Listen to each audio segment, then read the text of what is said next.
I've done a lot of conditioning. I used to do boxing, so I've done my share of endless push-ups, sit-ups, squats and so on. And I also had a couple of short stints in the gym, since that's what we're supposed to do to get strong.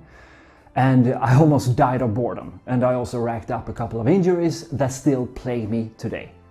The turning point for me came when I was talking to a colleague. He was in his early 30s, very serious with his training. He used to compete in fitness competition and that kind of thing. And he told me straight out that he was seeing a chiropractor regularly to sort out his body. Because, I quote, "Yeah, heavy lifting is really hard on your body." And I'm like, what? But he was still doing it! Anyway, that was my first wake-up call. My second came when I was introduced to progressive calisthenics, bodyweight training. And it made sense to me on an emotional level, on a logical level, and when I actually started training and got into it, I was blown away. Learning how to use my body, my whole body, as resistance, and increasing the resistance by changing angles and leverage of my limbs, that just hooked me. The reason bodyweight training is overlooked is that most people don't know how to progress beyond basic push-ups, sit-ups, squats and so on. So they never build strength, only endurance. I hope that makes sense. Once we move on to the progressions and build real strength, that's when the magic starts to happen. Calisthenics, meaning beauty and strength, is not supposed to be about endurance. It is a strength training system that develops great power, athleticism, graceful movement and an aesthetic physique. And it's by far the best answer I found to counter and reverse the byproducts of our modern sedentary life.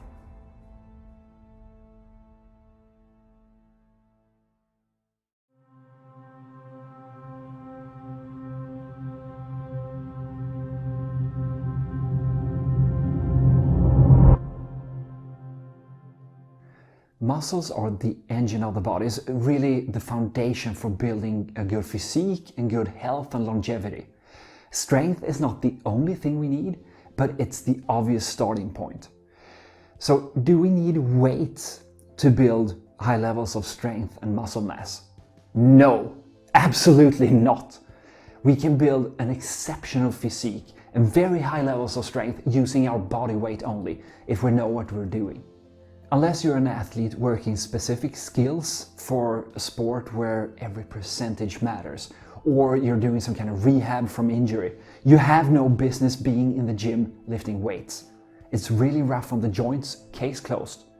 The vast majority of gym rats and regular lifters, they are plagued by injuries, massive wear and tear and stiffness already in their 40s or even earlier. For what? A pumped up, muscle-bound body that will look and feel like shit in a decade. How many of them have athletic strength that they can use outside of the gym? I mean, if you can't even move your body around like nature intended, how can you be considered strong? This is about ability, not appearance. We have to look at what we're after here. Do we want show muscle, racking up numbers on some plates to boost our egos? Or do we want real strength, health, vitality, and athletic ability, even into advanced age? At the end of the day, results matter. And if you look at the average person going to the gym, you don't really see much progress. Like, they go week out, week in, but you don't see them improving much. And that's the people who actually stick with it. Most people quit after a month or two.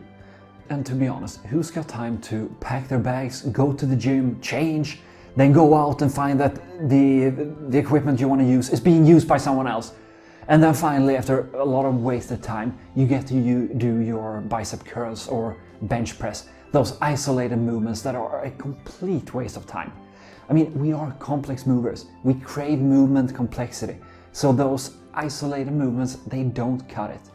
The reason bodyweight training is so efficient is that instead of using individual muscles in isolated movements, we use the whole body as it was intended to move in a unit, in an integrated unit. And this means we train not only our muscles, but our tendons, our joints, and our nervous system.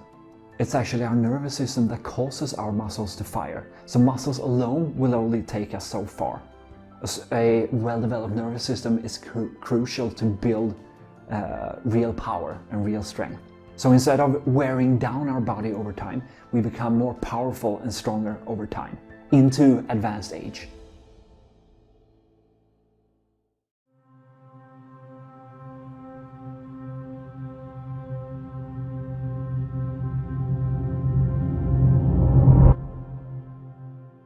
This is the most important part of the course, so please don't overlook or skip this. The exercises themselves, they are just a vehicle. They really don't matter that much. You can replace them with whatever. What matters here is the approach and the focus and the intention we have when we do the exercises. First off, smooth technique will build higher levels of pure strength. It's also much better for your joints. So a good rule of thumb here is to go down for a count of 2 seconds down, pause for a second, and then count for 2 on the way up as well. So 2, 1, 2.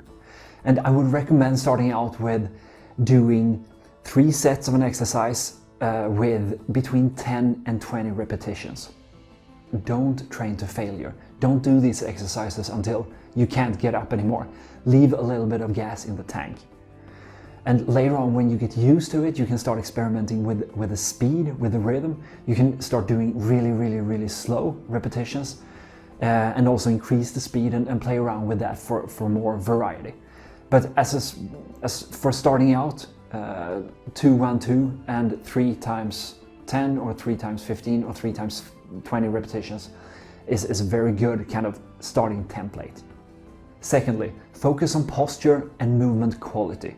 This should be your only focus, not how advanced, what kind of exercise you can do and how advanced they are and kind of moving on and learning new things. Do the basic exercises with the correct form, with good posture and with a good quality in the movement. That will take you much farther. We're trying to build health and strength from the inside out here. You can't rush this, and you get exactly what you build. How we do one thing is how we do everything. So if you really focus on maintaining good posture, good form, and nice quality of movement, that will translate to your daily life. And it will be much easier for you to have good posture when you're not under stress. Because these exercises are really hard and really stressful for you. So if you can maintain good posture there, it's easy to maintain good posture in day-to-day life. Good posture and graceful movement as you walk about and go about your day. I've chosen the exercises here based on the results they give people and also long-term benefits, so you can keep doing them for the rest of your life, into your 70s, 80s, 90s and beyond. The important thing is that you want to make sure to milk every exercise for everything it's worth before moving on. Don't try to advance quickly to learn the more advanced exercises. You can do that, but also stick with the basics. I still do all the basic exercises to really improve and expand my foundation, because I know that makes it much easier to learn the more advanced skills and more complex movements as well. You want to always keep building and expanding that foundation and make that stronger and better. But now let's move on to the exercises. And we have 3 staple exercises here that if you do them together, they hit almost every muscle in your body. They really work the whole body together. So you want to make sure, try to do this every day if you can. Either as a morning warm-up or a warm-up routine or before you go to bed, whatever, try to fit them in during the day. And then we have the different sections starting with static exercises, 1 or several static exercises you can do either for warm-up or take them out and spread them out during the day. And then we have dynamic exercises. And as I said before, a good starting point is 3 sets of between 10 and 20 repetitions, depending on the difficulty of the exercise itself. And the idea here is to pick 1 or 2 of the dynamic exercises from each category and just get to work. And personally, I split them between 2 days. So I might do legs and chest one day, and then shoulders, back and core the other day. And then I just alternate. And if I train 6 days a week, that means I do every part 3 times. I hope that makes sense. And please don't get overwhelmed here. Even if you train 6 days a week, it's only gonna take you like 10 or 15 minutes a day. And that's the beauty of it. It really doesn't take any time. So let's get started with the exercises.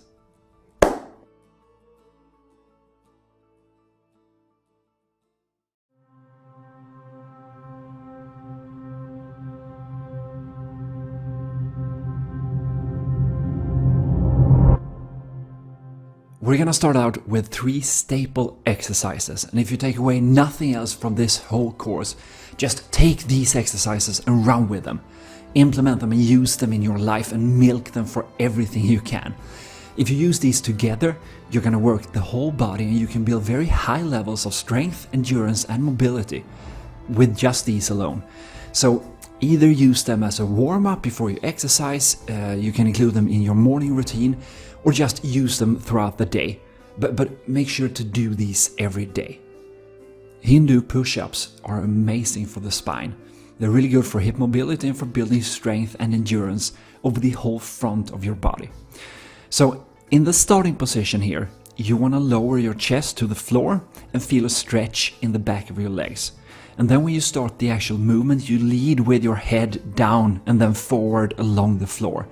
And you kind of let your body dive after. So you come up into an arch and you really stretch your back in this arch at the very end. That's why you look up as well to the ceiling. So you get that extra stretch. And this whole movement should mobilize and stretch your hips. So adjust the width of your legs so you're a bit uncomfortable but not grinding or in any pain whatsoever. When you move from the arch position at the end of the diving movement, when you move back to the starting position, you want to drive with your core. So tense your stomach, tense your abs when you do that. And when you do this whole exercise, you don't want to be overly tense, just slightly relaxed and focused on a smooth and continuous movement.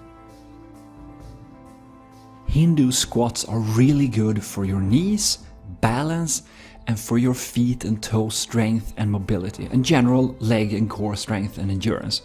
So unlike a normal squat where we kind of sit back and down, here we want to lower our body straight down.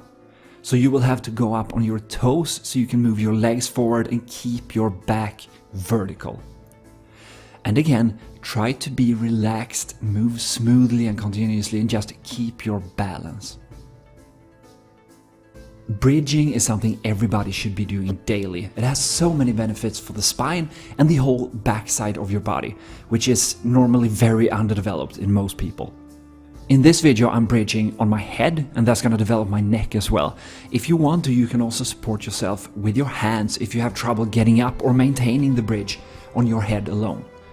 Ideally, if you're flexible enough, you want to touch the floor with your nose, but if you can't, no problem.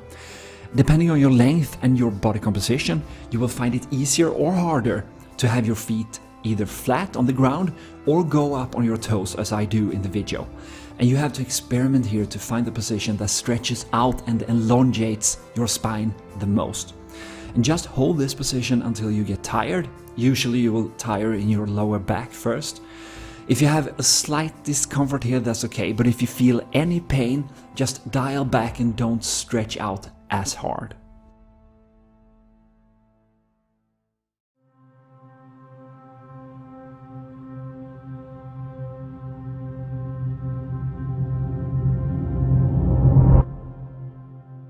We will spend some extra time here since the back is an area that's usually very underdeveloped in most people. A strong back is so important, especially today in our sedentary culture. Here you want to try to activate and use your lower and upper back when lifting your arms and legs. Your shoulders should remain inactive.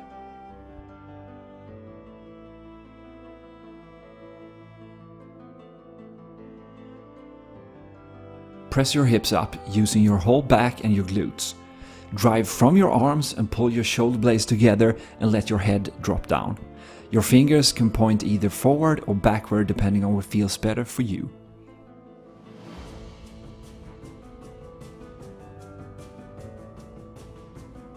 Drive up with your hips first and then use your arms to get up in a bridge position.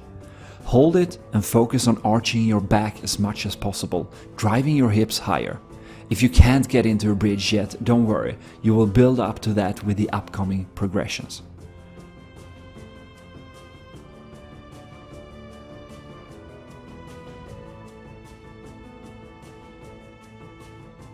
In the short bridge, you initiate the movement by pressing your lower back to the floor, lifting your pelvis then driving from your pelvis and using the back to lift the hips. Go as high as you can without discomfort and pull your shoulder blades together. Press your arms to the ground. Then lower yourself back down, relax and repeat.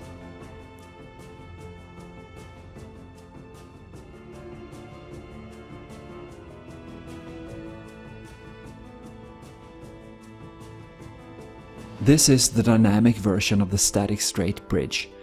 Let your head drop back while driving with your pelvis, using your back and glutes to lift your hips up.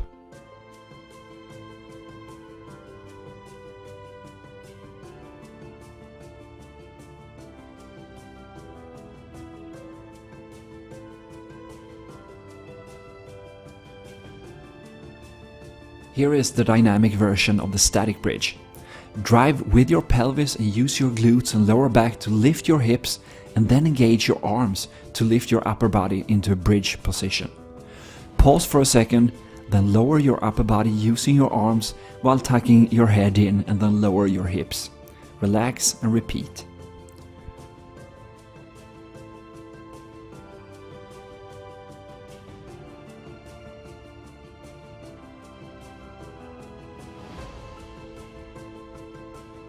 In the bridge push-up, you get into a bridge, then slowly lower your head to the floor using your arms while maintaining the bridge position. Touch the floor with your head and go back up to bridge.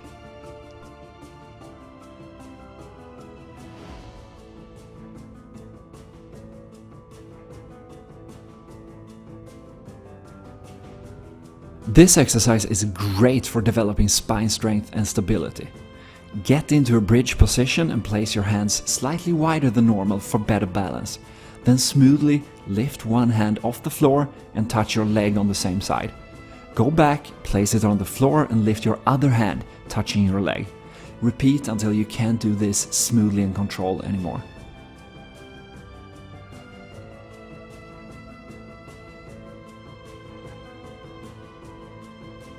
Here you will develop more spinal and shoulder flexibility and build back and shoulder strength.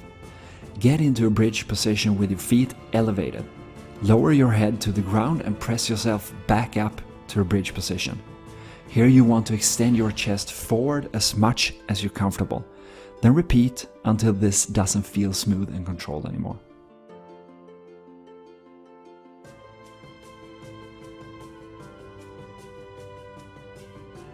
Start the wall walks by dropping your head backwards and leaning back using your hands to reach the wall. Once you have contact, you can slowly start walking down with a controlled movement. Try not to put too much weight on your arms and hands. As much as possible, use your back and leg strength to drive the movement and keep you in balance. Ideally, the hands are barely used more than for control and steering. When you can touch the floor with your head, pause, then start walking back up. You can also completely remove your hands from the wall at the bottom position to add another layer of difficulty here. So if this is too hard initially, just do the negatives by walking down, then stopping once your head touches the floor. After a while you will have built enough strength to start walking upwards.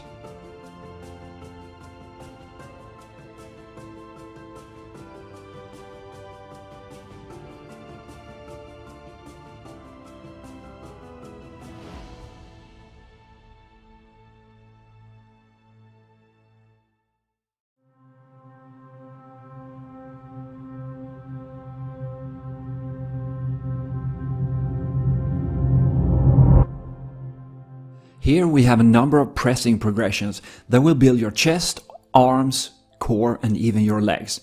Remember to contract your whole body and your core in particular as you do these. The harder you can contract, the greater the benefit. In this exercise you want to have your hands about shoulder width and in the height of your chest, and then go up on your toes and lean forward as much as you're comfortable. Stay here, contract your core and whole body and press the earth away using your palm heels.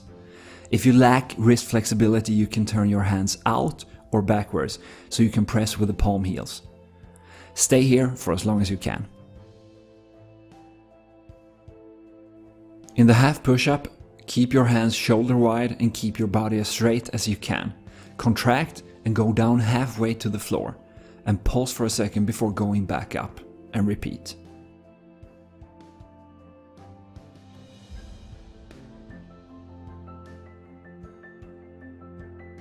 Similar to the half push-up, the full push-up we go all the way down until our chest or nose touches the floor. Mind your posture through the entire movement. You want to stay long and erect and not collapse into bad form.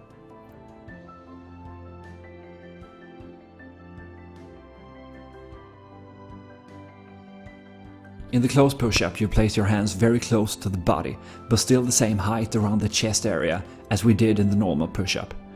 This will be more intense for your arms, your shoulders and your chest, and demand more contraction of your core to keep a good form. This exercise is really good preparation for the next progressions, so make sure to milk it until you really feel comfortable moving on. In the diamond push-up, we place our hands next to each other, index fingers and thumbs touching, forming the shape of a diamond. And once you get used to it, this is a great exercise to really start mixing in some variety. You can switch up the speed, you can do these really slowly or much quicker. You can mix up and vary the number of repetitions you do and so on.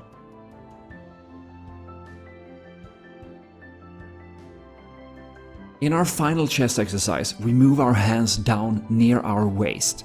And to pull this off, you probably will have to spend some time building the required strength during the previous exercises. This is going to take some ability to contract your whole body, otherwise your form will collapse and you won't get much benefit from this one. You might even get injured. It's also important that you go through the full motion and have your arms completely straight at the end. And again, if you lack wrist flexibility here, just turn your fingers out to the sides or even backwards.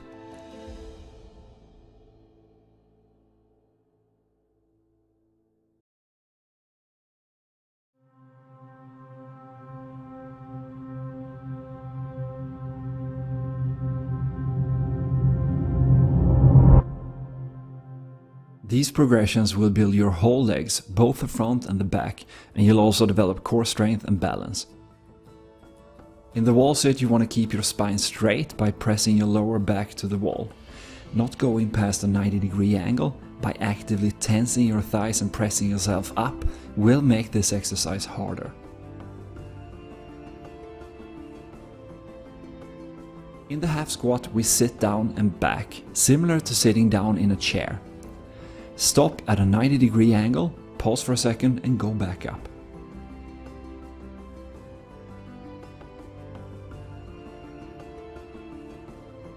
Now we go all the way down, ideally having our glutes touching our ankles. Focus on sitting down and back and smoothing out this movement to lubricate your knee joints.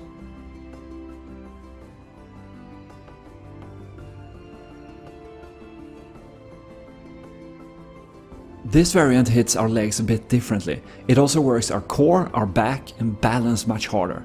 So be careful not slamming your knees into the floor. Just lightly touch the floor before going back up.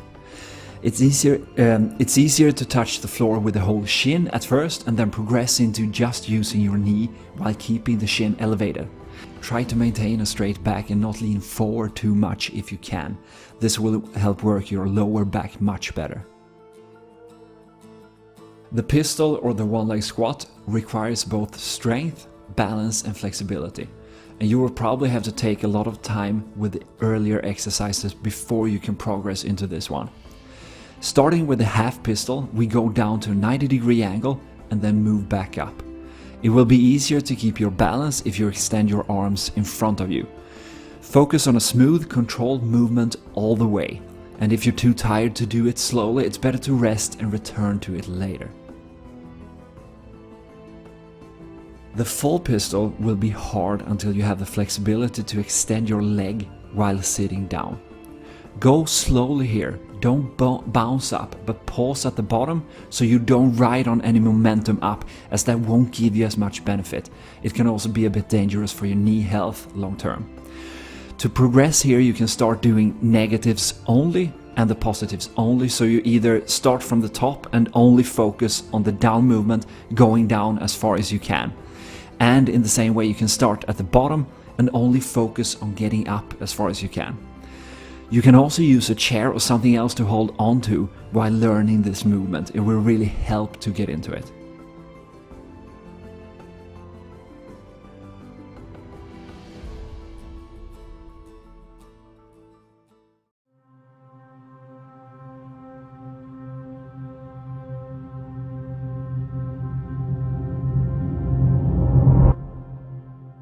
In these exercises, you want to make sure that your abs are tense throughout the whole movement and that you're constantly pressing your lower back into the ground. Keeping your legs straight, use your abdominal muscles to lift them slightly above ground and hold them right there by tensing your abs. Don't cheat by activating your arms or anything else. Try to only engage your abs here. This can be done for several repetitions.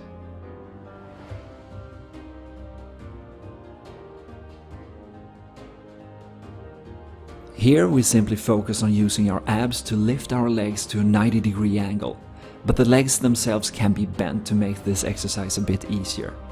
Remember to keep your lower back pressed to the ground and your abs tense through the whole movement.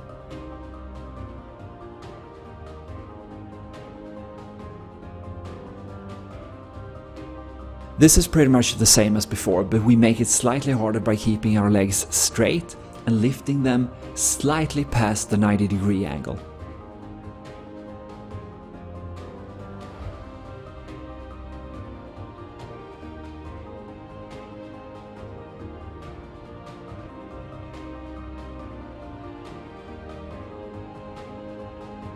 Start lying down with your hands behind your back, then raise your hands in a controlled manner and let them lead your body forward while you pull your legs up towards you using your abs and core muscles.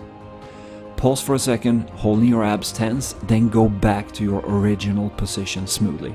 Relax and repeat.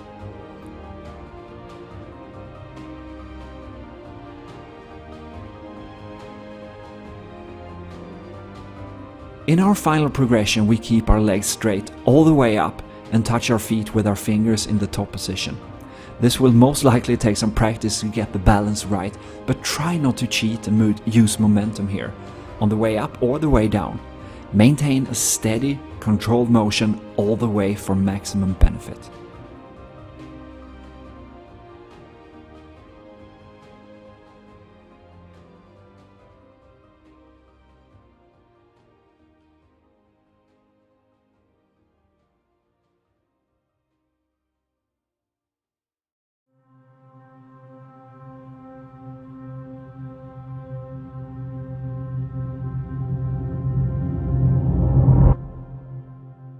When doing the shoulder exercises, you want to make sure the shoulder joint is in its natural position, not raised, but lowered just like when you're standing with good posture. Your chest is out, and since you're not slouching, your shoulders are slightly back and down. If you keep them like this, you're going to really strengthen all the tissue and muscles around the joint to protect it from injury. The static wall handstand is excellent for building serious shoulder strength. Assume a handstand position against the wall and hold until you cannot maintain good form. Rest a bit and repeat. If you have trouble getting up, you can turn the opposite way and walk your feet along the wall, or just have a friend help you. Hands should be about shoulder weight, not too far apart and not too far from the wall either. You will just have to experiment and find the optimal position for your body. The important thing here is to keep the elbows pointing in the direction you're looking, that is, away from the wall. Don't have your elbows pointing out to the sides or you're gonna lose strength. You won't get much benefit from the exercise and you will set yourself up for injury long term. This is a serious jump in difficulty from the static handstand, and if you're not able to get halfway down immediately, work your way down inch by inch, centimeter by centimeter, and build this strength over time. Don't get impatient here. It's normal that this takes some time to develop.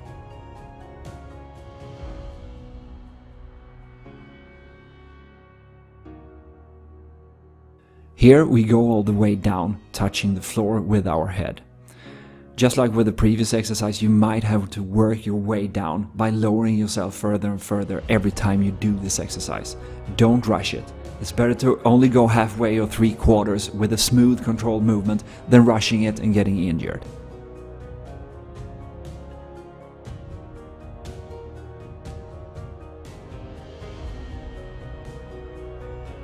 In addition to your shoulders, the crow works your arms, core, chest and back strength. Your knees are outside the elbows and the arms are bent, and then you fall forward into a balanced position and hold for as long as you have control. Rest and repeat.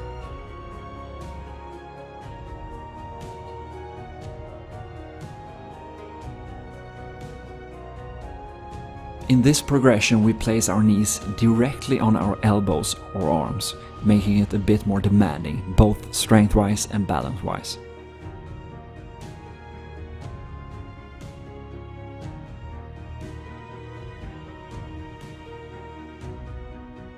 This is a very intense exercise. Contracting basically your whole body, you use your arms, chest, back and core to go from a sitting position to lifting your whole body, holding your legs above ground. Hold for as long as possible, rest and repeat.